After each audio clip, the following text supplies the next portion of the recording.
الشيطان الرجيم بسم الله الرحمن الرحيم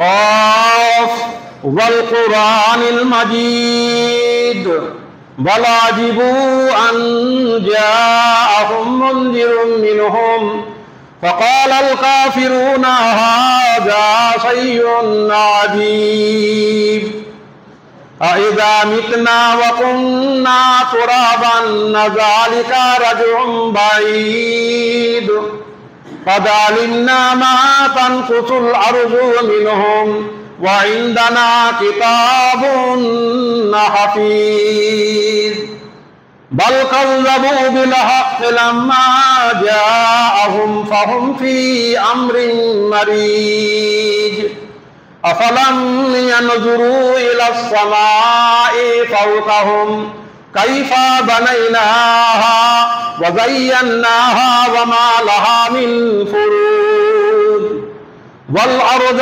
مددناها وألقينا فيها رواسي وأنبتنا فيها من كل زوج بهيج تبصرة وذكرى لكل عبد منيب ونزلنا من السماء ماء مباركا فأنبتنا به جنات وحب الحصيد والنخل باسقات لها طلع نضيد رزقا للعباد وأحيينا به بلدة ميتا كذلك الخروج كذبت قبلهم قوم نوح وأصحاب الرس وثمود وعاد وفرعون وإخوان لوط وأصحاب الأيكة وقوم تبع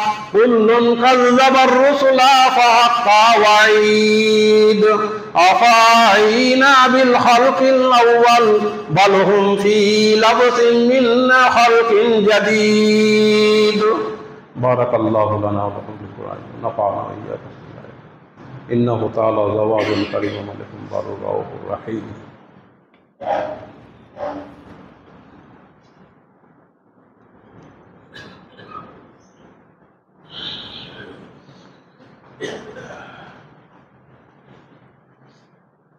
الحمد لله وحده والصلاة والسلام من لا نبي بعده أما بعد فأعوذ بالله من الشيطان الرجيم بسم الله الرحمن الرحيم يا أيها الذين آمنوا كتب عليكم الصيام كما كتب على الذين من قبلكم لعلكم تتقون أياما معدودة فمن كان منكم مريضا أو على سفر فعدة من أيام أخرى وعلى الذين يطيقونه فدية طعام مسكين وقال الله تبارك وتعالى بسم الله الرحمن الرحيم من عمل صالحا فلنفسه ومن أساء فعليها وقال النبي صلى الله عليه وسلم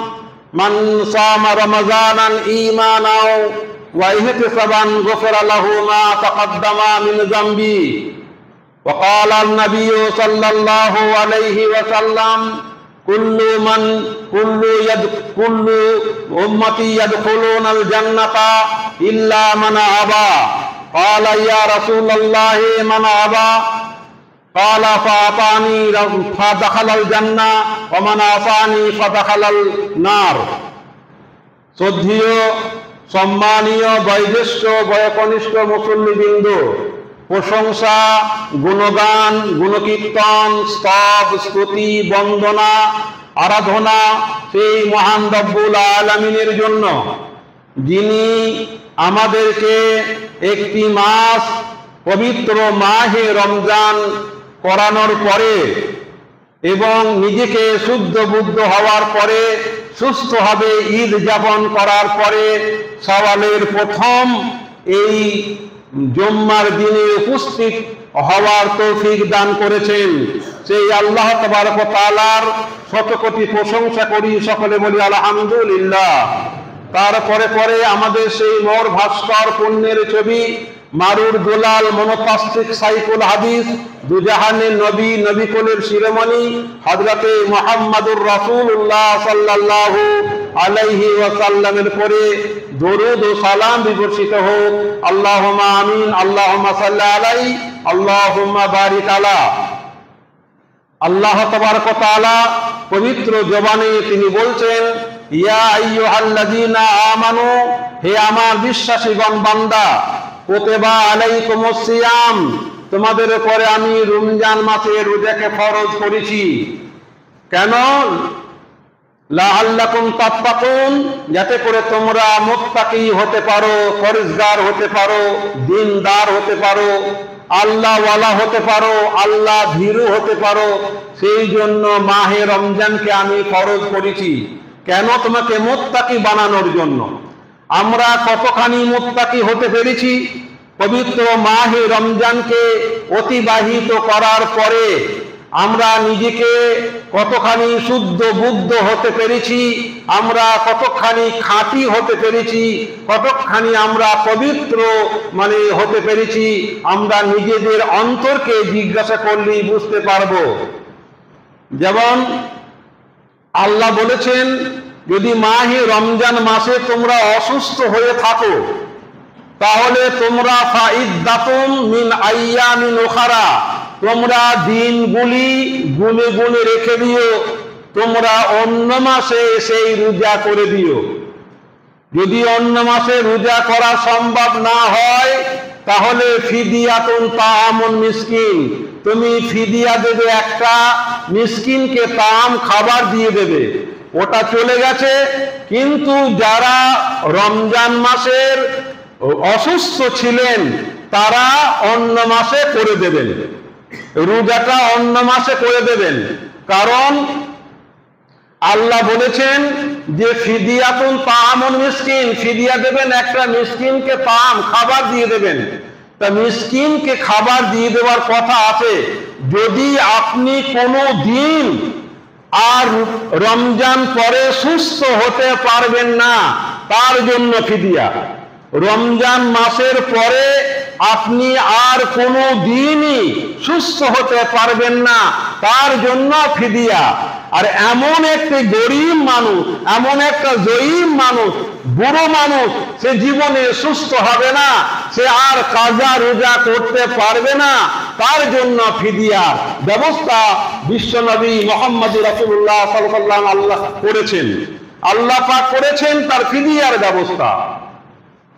এবার অন্যত্রে আল্লাহ বলছেন, আল্লাহ রসুল বলছেন, মান সামা রমাজানান ঈমানান ওয়া ইহতিসাবান গুফিরা লাহু মা তাকাদ্দামা মিন যামবি, যে ব্যক্তি ঈমানী অবস্থায় ইহতিসাব আশায় তিনি রোজা রাখলো, আল্লাহ তার গুনাহকে ক্ষমা করে দেবেন। 1 বছর গুফিরা লাহু মা তাকাদ্দামা মিন যামবি, 1 বছর আগে এবং 1 বছর পরের গুনাহকে আল্লাহ ক্ষমা করে দেবেন। এবার যে ব্যক্তি মান সামা রমাজানান, এখানে ঈমানান শর্ত দিয়েছেন আল্লাহ তাবারক ওয়া তাআলা, আল্লাহ রাসূল তিনি ঈমানের শর্ত দিয়েছেন যে ঈমানী অবস্থায় রোজা করবে, ঈমানী অবস্থায় সিয়াম পালন করবে, তার জন্য গুফিরা লাহু মা তাকাদ্দামা মিন যামবি, তার জন্য 1 বছর আগের এবং 1 বছর পরের গুনাহ মাফ হবে। ভাইরা আমার, এবার আপনি মনে করুন যে আপনি রমজান মাসে রোজা করলেন, এবার সকলেই আল্লাহর কাছে হাত তুলে দোয়া করলেন, হাজী সাহেব দোয়া করলেন, মৌলভী সাহেব দোয়া করলেন, গাজী সাহেব দোয়া করলেন, মুসল্লি সাহেব দোয়া করলেন, সকলেই আল্লাহর কাছে হাত তুলে দোয়া করলেন যে ওগো আল্লাহ, আমি মাহে রমজানে, প্রথম রমজানে তোমার মসজিদে আমি ঢুকলাম, কিন্তু ঢোকার আমি একটি মাস সারাদিন নামাজ পড়লাম, 5 ওয়াক্ত নামাজ, 5 ওয়াক্ত সালাত আমি তোমার মসজিদে এসে আদায় করলাম। ওগো আল্লাহ, তুমি আমার সমস্ত গুনাহ গুনাহগুলোকে তুমি মার্জনা করে দাও, সমস্ত গুনাহগুলোকে তুমি মাফ করে দাও। এই বলে আমরা দোয়া করলাম। পাশে একটা মুসল্লি, সেও তিনি দোয়া করছেন, আল্লাহকে বলছেন, ওগো আল্লাহ, যে আমি দোয়া করছেন, সকলেই হাত তুলে আমিন আমিন বলছেন, আমার দোয়া আল্লাহর দরবারে কবুল হতেও পারে, না হতেও পারে। আমার দোয়া আল্লাহর দরবারে কবুল হতেও পারে, না হতেও পারে। এইরকম মানসিকতা নিয়ে, এরকম মন নিয়ে যদি আপনি আল্লাহর কাছে দোয়া করেন, তাহলে আল্লাহর কাছে মানে আপনার দোয়া মঞ্জুর হবে না, কবুল হবে না। কারণ আপনাকে ভাবতে হবে যে আমার দোয়া আল্লাহর দরবারে কবুল হবেই, আমার দোয়া আল্লাহর দরবারে কবুল হবেই। এইরকম মানসিকতা নিয়ে আল্লাহর কাছে দোয়া করবেন, তবেই আল্লাহ আপনার দোয়াকে কবুল করবেন। যদি আপনি মনে করেন যে আমার দোয়া কবুল হবে কি হবে না, কবুল হবে কি আল্লাহ কবুল করবেন কি করবেন না, এরকম মানসিকতা নিয়ে যদি আপনি দোয়া করেন, যেমন মিসাল স্বরূপ, যে রমজান মাসের ঠিক ইফতারের 1 ঘন্টা আগে, ঠিক ইফতারের 1 ঘন্টা আগে যদি আপনার বাড়িতে একটি জামাই এসে যায়, কিংবা একটা আলেম মানুষকে নিয়ে, আপনার জামাই একটা আলেম মানুষকে নিয়ে আপনার বাড়িতে এসে গেছে ইফতারের 1 ঘন্টা আগে, আপনার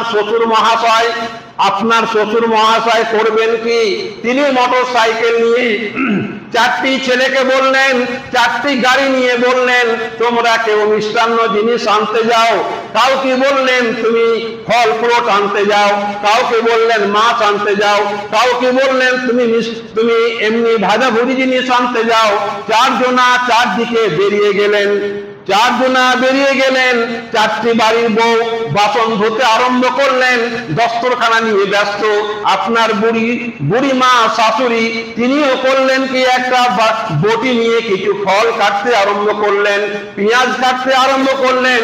মেয়েরা ব্যস্ত, বউরা ব্যস্ত, শাশুড়ি ব্যস্ত, আপনার শ্বশুর ব্যস্ত, আপনার শালা ব্যস্ত, সবাই কিন্তু ব্যস্ত হয়ে চতুর্দিক দিয়ে আমার দুলাভাইয়ের সম্মান করতে হবে, আলেম মানুষের সম্মান করতে হবে, এই বলে যখন সবাই মিলে ব্যস্ত, এমন সময় আপনি বাড়ির জামাই, আপনি যদি বলেন যে আমার শ্বশুর মশাই লোকটি বেশ ভালো নয়, তিনি মানুষের সম্মান করতে জানেন না, আমার শ্বশুর মশাই লোকটা বেশ ভালো নয়, তিনি আলেমদের সম্মান করতে জানেন না, তাহলে আপনার মনের কত বড় ব্যথা লাগবে, আপনার মনে কত বড় কষ্ট হবে।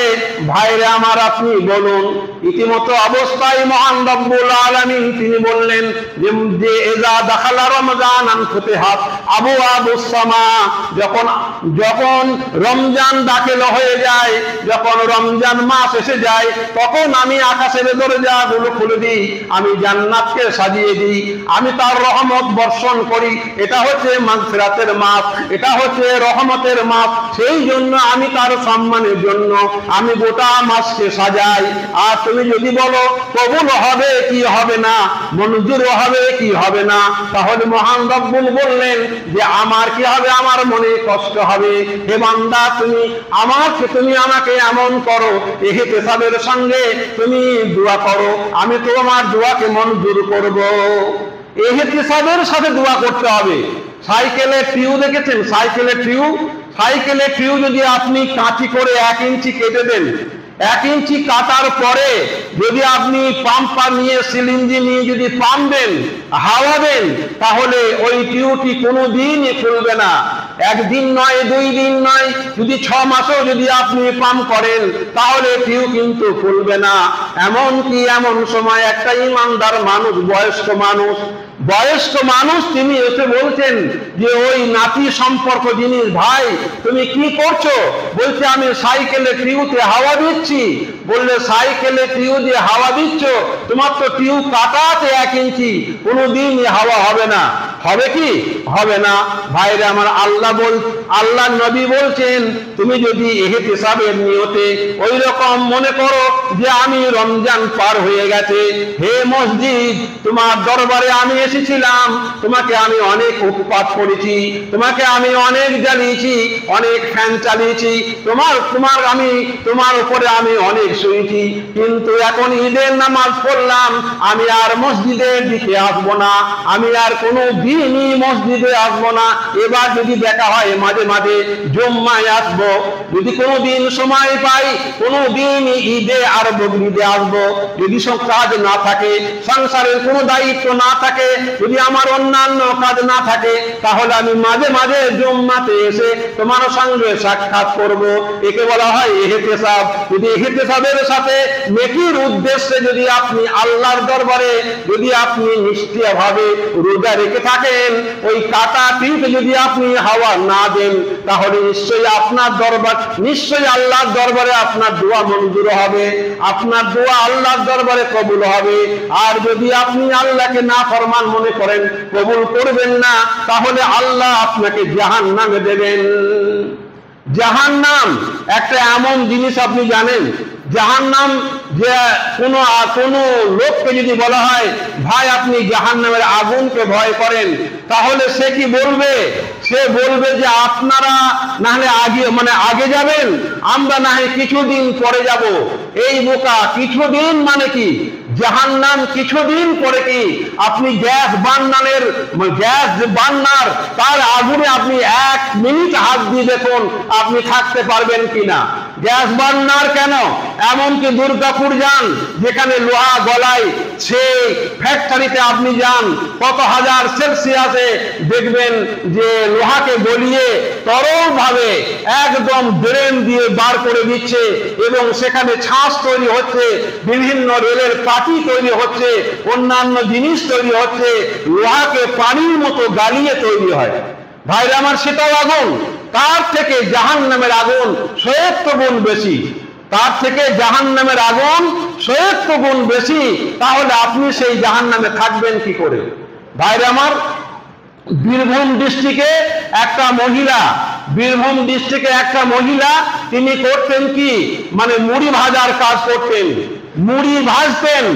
এমনকি মুড়ি ভাজতে ভাজতে বর্ষাকালের দিন মাটির দেওয়াল তার উপরে পড়ে যায়, এবং গনগনে যে আগুন, সে আগুনের উপরে মুড়ির যে তাওয়া, যেটাকে আমরা কড়াই বলি, সেই কড়াই উপরে গনগনে আগুনের উপরে মেয়েটি মুখটা বুজে পড়ে যায়, জিয়ালটা তার উপরে পড়ে। ছেলেগুলো ছুটে এসে তাকে, মাকে টেনে বার করে নিয়ে আসে, সম্পূর্ণ মুখটা আগুনে পুড়ে ঝলসিয়ে গেছে, মুখটা বিকট হয়ে গেছে। ভাইরা আমার, হাসপাতালে ভর্তি করে দেওয়া হলো। হাসপাতালে ভর্তি করে দেওয়ার পরে তার কিছু বেঁচে আছে, কিন্তু প্লাস্টিক সার্জারি করে মুখটা এত ভয়ানক হয়ে গেছে, তাকে দেখলে আপনার ভয় লাগবে যে আগুনে পোড়া, আগুন যে কেমন জিনিস, আগুনে পোড়া এত ভয়ানক। যদি রাস্তা দিয়ে গাড়ি যায়, এমনকি যদি অ্যাম্বুলেন্স যায়, তাহলে অন্যান্য গাড়িগুলো ছেড়ে দেয়, অ্যাম্বুলেন্সকে পাশ দিয়ে দেয়। এমনকি যদি ফায়ার ব্রিগেড আসে, আগুন নেভানো গাড়ি আসে, তাহলে কি হবে? এমনকি অ্যাম্বুলেন্স তাকে পাশ দিয়ে দেবে। আগুন একটা এমন জিনিস। তো সেই মেয়েটি যখন সুস্থ হয়ে বাড়ি আসে, যদি আপনি আচানক দেখেন, তাহলে আপনাকে ভয় লেগে যাবে যে আগুনে পোড়া, জাহান্নামে পোড়া, তার কত বড় শাস্তি। ভাইরা আমার, ওই মহিলাকে যখন সবাই দেখতে যায়, তখন ওই মহিলা সবাইকে বলেন যে তোমরা জাহান্নামের আগুন থেকে ভয় করো। আমি নিজে দেখেছি, আমি নিজে পড়েছি যে দুনিয়ার আগুন, সেই আগুন এত ভয়াবহ, এত কঠিন যে আমি সহ্য করতে পারিনি। বহুত কষ্ট করে আমি বেঁচে এসেছি। সেই জাহান্নামের আগুন থেকে তোমরা ভয় করো। ভাইরা আমার, আগুনে পোড়া মানুষকে আপনি দেখবেন, যখন হাসপাতালে ভর্তি হয়েছে, স্বাভাবিক কোনো মানুষকে ঢুকতে দেওয়া হয় না। সেখানে যে দেখবেন ডাক্তার বাবুরা তার চামড়াগুলোকে, মাংসগুলোকে এমনকি ছুরি দিয়ে কেটে বাদ দিয়ে দিচ্ছে। এমন সময় যে দেখলাম একটা মানুষকে মাংসগুলো ছুরি দিয়ে কেটে বাদ দিচ্ছে। আমি বললাম, ডাক্তার বাবু কি এই রুগীটা তো કોઈ চিৎকার করছে না? বলে চিৎকার করবে কি করে, এর তো স্নায়ুগুলো সেলসগুলো সব পুরি ছাই হয়ে গেছে। এখন যদি ওকে কেটে দেওয়া হয়, মাংসগুলো কেটে দেওয়া হয়, তাহলে ওকে মানে আর ও বুঝতে পারবে না। ভাইরা আমার, কিন্তু দুনিয়াবি আগুন, কিন্তু আল্লাহ বলছেন জাহান্নামে পুড়লে ও বাদদালনা লিজুলুদিহিম, তার চামড়া তো আবার পরিবর্তন করা হবে, আবার নতুন ভাবে পরিবর্তন করা হবে, আবার সে পুড়বে, আবার নতুন ভাবে পরিবর্তন করা হবে। সে বুঝতে পারবে জাহান্নামের আগুন কি জিনিস। ভাইরা আমার, তা আল্লাহ পাক বলেছেন যে হুতামা আল্লমান মানে ওয়াইলুল লিকুল্লি হুমাজাতিল লুমাজা আল্লাযী জামাআ মালান ওয়া আদ্দাদা ইয়াহসাবু আন্না মালাহু আখলাদা কাল্লা লা ইউনবাযান্না ফিল হুতামা। একটা জাহান্নামে হুতামা, সেই হুতামায় যাবে কারা? হুতামায় যাবে কারা? যারা পরচর্চা করে, পরনিন্দা করে, যারা এর কথা ওকে বলে, এর কথা ওকে বলে, সেই যারা লম্মাদ এবং হাম্মাদ, সেই লোক ওই হুতামা নামক জাহান্নামে যাবে। ভাইরা আমার, আর একটা জাহান্নাম আছে, সেই জাহান্নামের নাম হচ্ছে সাকার। মা সালাকাকুম ফি সাকার কালু লাম নাকু মিনাল মুসাল্লিন। যে সাকার জাহান্নামে যাবে কারা? যারা বেনামাজি, যারা কোনোদিনই নামাজ পড়েনি, তারা সেই জাহান্নামে যাবে। মা সালাকাকুম ফি সাকার, সাকার নামক জাহান্নামে তোমরা কেন এলে? লাম নাকু মিনাল মুসাল্লিন, আমরা দুনিয়ায় নামাজি ছিলাম না, দুনিয়ায় আমরা কোনোদিনই নামাজ পড়িনি, তার জন্য সাকার জাহান্নামে এসেছে। ভাইরা আমার, জাহান্নাম একটা ভয়াবহ জিনিস। একটা লোক সে জাহান্নামে চলে গেছে, কিন্তু জাহান্নাম থেকে চিৎকার করে মহান রব্বুল আলামিনকে ডাকছে, ইয়া হান্নান, ইয়া মান্নান, ইয়া যাল জালালি ওয়াল ইকরাম, ইয়া হান্নান, ইয়া মান্নান, ইয়া যাল জালালি ওয়াল ইকরাম। আল্লাহ বলছেন যে আমার বান্দা আমার একটা গুণবাচক নাম হান্নান, তা এমন নাম ধরে আমাকে ডেকেছে যে তাকে আমি জাহান্নামে আর রাখতে ইচ্ছুক নয়। অতএব থেকে জাহান্নাম থেকে তুলে আনার জন্য তার ফেরেশতাকে পাঠিয়ে দিলেন। ফেরেশতাকে বললেন, যাও ওই আমার ব্যক্তিকে জাহান্নাম থেকে তুলে নিয়ে এসো। জাহান্নামে সে চিৎকার করছে, চিৎকার করতে করতে জাহান্নাম থেকে ওই ফেরেশতা যে তাকে জাহান্নামে কোনো জায়গায় খুঁজে পেলেন না, কিন্তু তার চিৎকার শুনতে পাচ্ছেন। তখন সেই ফেরেশতা আল্লাহকে দিয়ে বলবেন যে ওগো আল্লাহ, আমি মানে জাহান্নামে গেলাম, কিন্তু তার চিৎকার শব্দ শুনতে পাচ্ছি, কিন্তু তাকে আমি লোকটিকে খুঁজে পাচ্ছি না। মহান রব্বুল আলামিন বলবেন, একবারে জাহান্নামের নিচে চলে যাও, শেষ প্রান্তে দেখবে বড় একটা পাথর দিয়ে তাকে চাপানো আছে এবং তাকে বহু রকমের বিষধর সাপ দিয়ে তাকে জড়ানো আছে এবং বিচ্ছুতে তাকে দাস এবং বিচ্ছুতে তাকে কামড়াচ্ছে, তুমি সেখানে পেয়ে যাবে। সেখানে আল্লাহর ফেরেশতা গেলেন, ওই জাহান্নামের পাথরকে তুলে ওই লোকটিকে যখন মাথা ধরে টেনে তুললেন, দেখছেন যে বিষধর সাপ আর ওই রকম মানে বিচ্ছুতে তাকে কামড়াচ্ছে। অতএব ঝাড়া দিয়ে ফেলে দিয়ে বললেন যে আল্লাহর কাছে নিয়ে এলেন, যে মহান রব্বুল আলামিনের কাছে নিয়ে এলেন। বললেন, আল্লাহ এই দেখুন আপনার বান্দা আমরা নিয়ে এসেছি, আপনি এই বান্দাকে কি করবেন করুন। আল্লাহ বললেন, যা তুই জান্নাতে যা। এবার যখন জান্নাতে যাবে, তখন জান্নাতে একটি লোক বলছেন, এটা আমার জায়গা, তুমি এখান থেকে সরে যাও, অন্য জায়গায় যাই। বলে, এটা আমার জায়গা, তুমি সরে যাও। এইখান থেকে এইভাবে তাকে ধাক্কা মারতে মারতে জান্নাতে বিভিন্ন জায়গায় তাকে নিয়ে যাওয়া হচ্ছে। ইতিমতো অবস্থায় মহান রব্বুল আলামিনকে বলবেন যে ওগো আল্লাহ, এ তো জাহান্নাম থেকে আমাকে জান্নাত থেকে বিভিন্ন জায়গায় আমাকে সরিয়ে দেওয়া হচ্ছে, তাহলে আমি কি করব? আল্লাহ বলবে, দুনিয়ায় দেখ, দুনিয়ায় যেমন ছিলে তার থেকে তুমি শান্তি হবে আছো কিনা দেখো। বলে, হ্যাঁ শান্তি হবে আছি। যে তখন মহান রব্বুল আলামিনের কাছে এই দোয়া করবেন যে আমরা যে দুনিয়াতে জাহান্নামকে আল্লাহ ভয় করতে বলছে, জাহান্নাম যদি আমরা মাহে রমজানকে পেলাম এবং নিজেকে শুদ্ধ বুদ্ধ হতে পারেনি, এবং তারা তাদের জন্য যারা মুনাফিকি ভাবে রোজা করেছি, মুনাফিকি ভাবে মসজিদে এসেছি, এবং মানে যখন ঈদের নামাজ হয়ে গেল আর মসজিদে কাউরির পাত্তা নেই, সেই জন্য আল্লাহ বলছেন ওই সমস্ত মানে মুসল্লির জন্য ফাওয়াইলুল লিল মুসাল্লিন, ওই সমস্ত মুসল্লিদের জন্য ওয়াইল জাহান্নাম দিতে হবে।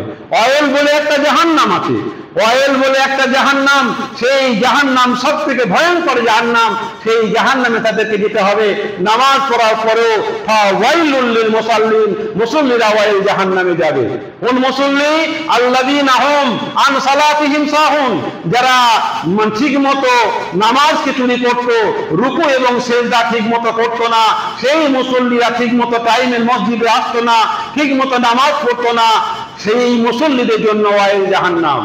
আল্লাহকে দোয়া করি যে ওগো আল্লাহ, তুমি আমাদেরকে একটি মাস, যে পবিত্র মাহে রমজানকে পাওয়ার পরে নিজেদের শুদ্ধ বুদ্ধ হওয়া তৌফিক দান করেছো, এবং যারা সার্ভিস করে তারা এই 3টি মাস মানে ট্রেনিং পিরিয়ডে 3টি মাস তারা ট্রেনিং দেওয়ার পরে সারা জীবনকে অতিবাহিত করে। ওগো আল্লাহ, যে আমরা একটি মাস মাহে রমজানকে পেলাম, তারাবি নামাজ পড়লাম এবং 5 ওয়াক্ত মসজিদে এলাম, ঠিক মতো আমরা মানে বাজামাত নামাজ পড়লাম, এইরকম তুমি আমাদেরকে ঠিক রমজান পরেও সেই ট্রেনিং এর মতো তুমি আমাদেরকে আবার সেই মানে রমজান আসার 1টি বছর তুমি আমাদেরকে আসার তৌফিক দান করো, যেন আমরা জামাত এসে 5 ওয়াক্ত নামাজ মসজিদে এসে পড়তে পারি। ওগো আল্লাহ, সে তৌফিক তুমি আমাদেরকে দান করো। আল্লাহুম্মা আমিন। আল্লাহুম্মা সাল্লি আলা মুহাম্মাদিন ওয়া আলা আলি মুহাম্মাদ কামা সাল্লাইতা আলা ইব্রাহিম ওয়া আলা আলি ইব্রাহিম ইন্নাকা হামিদুম মাজিদ। আল্লাহুম্মা বারিক আলা মুহাম্মাদিন